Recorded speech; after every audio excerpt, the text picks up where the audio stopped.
So, are you a secret eater or a sneak eater? Well, I used to be the same. So, tune in to discover the counterintuitive secret to actually stopping secret eating and all the shame and self-loathing that goes around with it, along with it. Okay, so welcome to Joyful Eating, episode 193. So today it's a tongue twister. We're talking about the counterintuitive secret to stop secret eating shame. So the counterintuitive secret to stop secret eating shame. And so before we dive into that, the best bite I had was just for lunch the other day. I had some leftover salmon that I cooked in the air fryer and some broccolini that I'd cooked on the weekend. And so I had them in a bowl with just Kewpie wasabi mayonnaise. So one of my joyful cooking students, Paula, put me onto it. It's just some mayonnaise with wasabi. It's like it's a business. It's actually got quite a bit of heat to it, so you want to go easy on it. But yeah, I had it with that, and then I used some furikake seasoning, which is a Japanese rice seasoning on top, and it was like just a flavor explosion. So yeah, definitely recommend that combo of wasabi mayo with the furikake. Okay, so plan for today is first I'll share the story behind this episode, and then we're going to look at the counterintuitive secret to stop secret eating shame. And there's two steps to it. So we'll look at step one and then step two. And then of course, I have a bonus tip for you. Okay, so the story behind this was actually so it's finishing up like coaching with the most recent group of the Naturally Healthy Club, and I was catching up with one of the people who's been in the most recent 6-month group, and she was talking about how like she just can't believe how different her relationship with food is now, and how like all the food chatter and all that noise in her head, she's like it's just really calm and easy.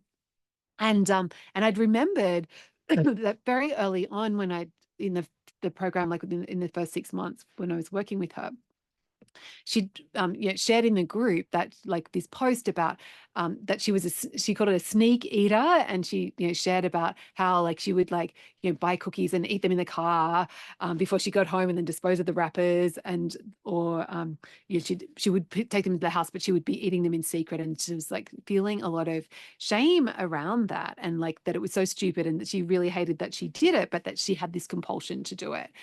So like talking to her, and so I was like had asked her. So I was like, had remembered that. So I was like asking her, like, so what's up? How are you at with the sneak eating? And she was like, oh my God, she's like completely gone. Like, she's like, I can't believe it's like completely stopped. And she's like, I haven't bought cookies for months. And she was like, even at like, a while back, I had the thought I could get some cookies when I was at the store. And she was just like, and then I was like, no, I don't really want them. And so it's like this thing that used to be like really shameful and really like a big thing for her that she really hated about herself is now like she doesn't do it, and it's no dramas, and she feels peaceful and easy about it. So it's like, oh my goodness, I have to like share how she did that, because it's like I know that when you're in that secret eating, like when you have that habit and you're doing it, that like it feels so bad, and you feel so like it's like you split personality, like you really don't like it about yourself, but there's this compulsion to keep doing it. So it's like,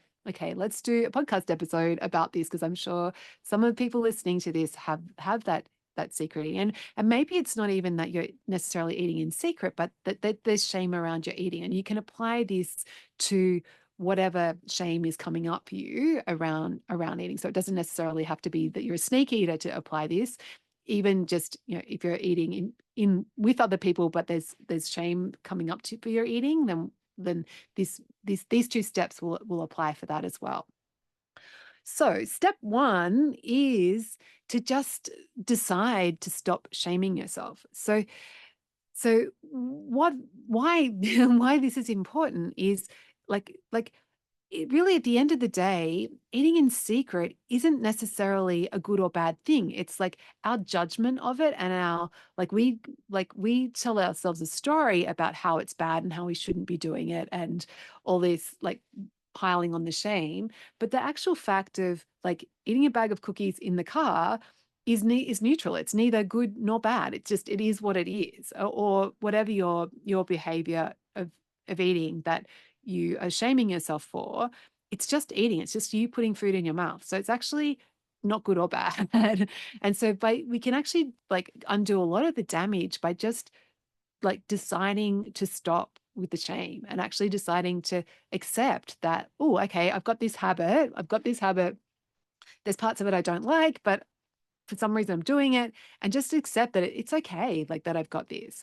And when we take away all the judgment and the shaming thoughts around whatever our behavior is, that goes a long way to calming everything down and for us to be feeling more neutral about it.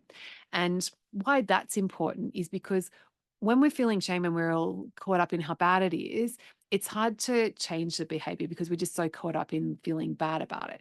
Whereas if we are able to accept that this, oh yeah, this is going on, and feel that a bit more neutral, then that opens us up to being more curious to actually changing the behavior. And it just makes it easier to change when we get to a more neutral place first. So that's the first. And it's, it's really truly, it's just a decision. So it can happen in a second. You can just decide, okay, I've got this behavior. It's not the end of the world.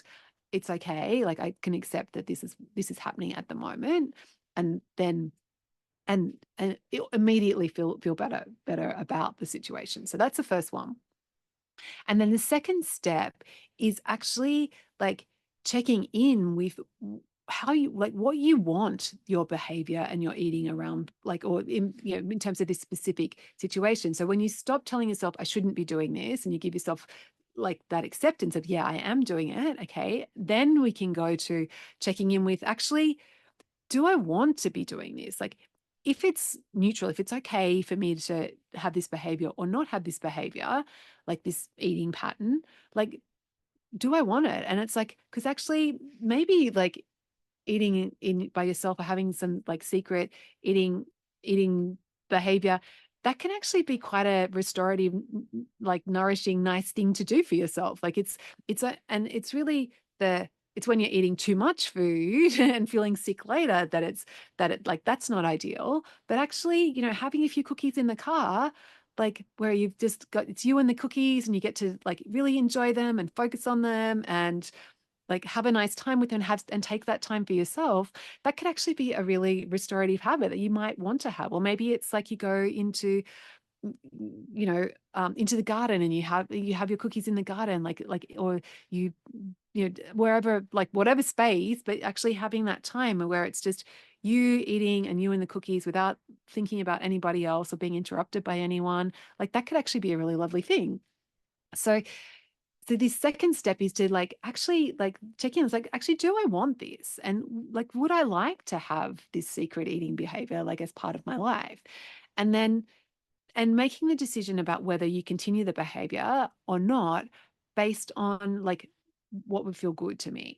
And then, of course, the follow on from that step is, if you do decide, like actually giving yourself permission to own that, yeah, I want this and this is part of me, and it's okay. Like I can have this and I can be a healthy person and eat in secret. Like it doesn't have to be mutually exclusive. If I'm just bringing some intentionality like into the process, and I'm not like eating too much food, then it's going to be fine. It's okay for me to do this.